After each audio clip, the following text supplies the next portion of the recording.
Hello, everyone. Today's lesson is about how to teach vocabulary. I want you to think of this question. Is it correct that we list all the words on the board when we start teaching a vocabulary lesson? Is it a correct way? What do you think? Of course not. It's not. We are not supposed to start the lesson by listing all the words on the board and just give the definition or the meaning. We have to start with the lead in first, and each word has a different way of teaching it. Not all vocabulary words are taught the same way. So we have, for example, some words we can use, we can teach using realia, means real objects, or flashcards. Other words, we can mime them, give a definition, the opposite, use a picture or draw if they are very young learners. Some words, it's better that you teach them in context or in a story. Like if you're teaching the word early or late, you're not going to show them a picture of someone who is late. You are going to give a situation, and they will understand the situation better. Like the class starts at 6, but Muhammad arrived at 7, so he is 1 hour late. Okay, so there are different methods, and each vocabulary word is taught differently. We can use any method of these that are listed on the screen. Okay, how do we teach a vocabulary lesson? These are the stages. We start with the lead-in. What's the aim of the lead-in?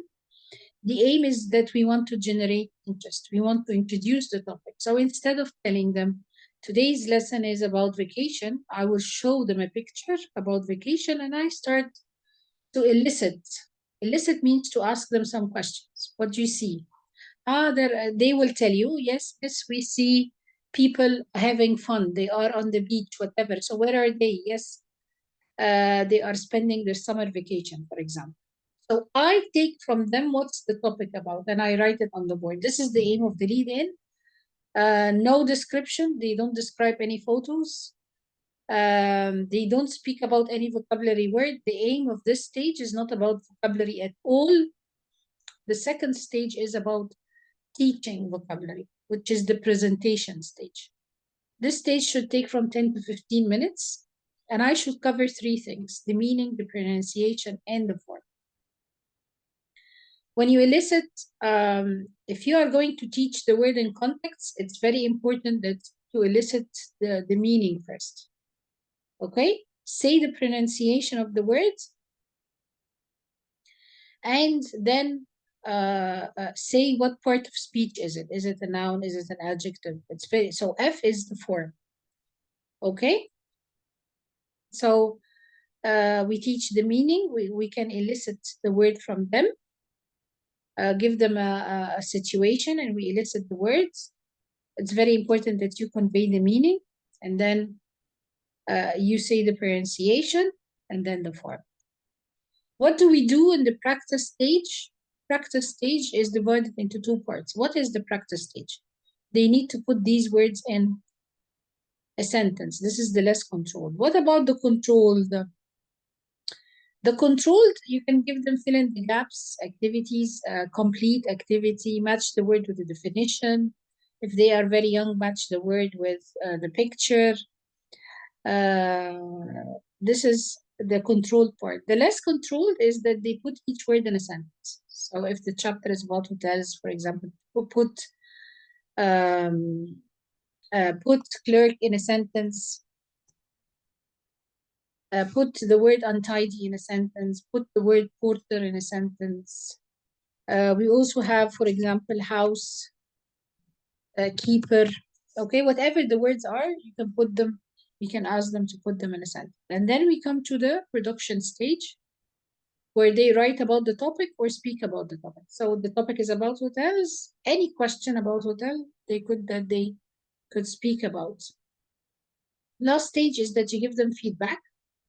Okay, on language and content, and then you give them error correction. How do I give error How do I correct their mistakes? The aim of the production stage is that they produce the language freely. So you're not supposed to stop them and interrupt them. You wait until they finish, you take notes with their mistakes, and then at the end, you write the mistakes on the board. Okay, you elicit the answers from them. What do you think? Number one, is it went or go? Why do you think? Is it correct or incorrect? Okay, you can write some correct and some incorrect sentences on the board, by the way. And you start to have to give them error correction. This is an example here. This is a picture. The topic is about shopping. So this is what you can do. What do you see in the picture? Yeah, the students will say, I see someone like buying things. Yeah, so she's shopping. Okay. How often do you shop? Or tell each other about your shopping habits. It's very important that you give them one question to discuss in pairs. Tell them how many minutes they have. And then you elicit the answers from them. So Mona, tell me, what did Mahmoud tell you about his shopping habits? Mahmoud, what did Rihan tell you about her shopping habits? Okay, so this is what we do in the lead-in.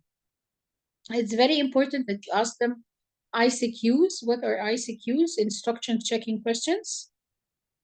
Okay, which is you check the understanding of the instructions you gave them. So for example, you ask them to work in pairs, you have 5 minutes. So you need to ask them, are you going to work in pairs or individually? How many minutes do you have? Are you going to speak or write? Ask questions to make sure that they understand your instructions. So whenever you give them instructions to do something, you need to ask ICQs. Okay. Okay. Here, for example, another example for the lead-in.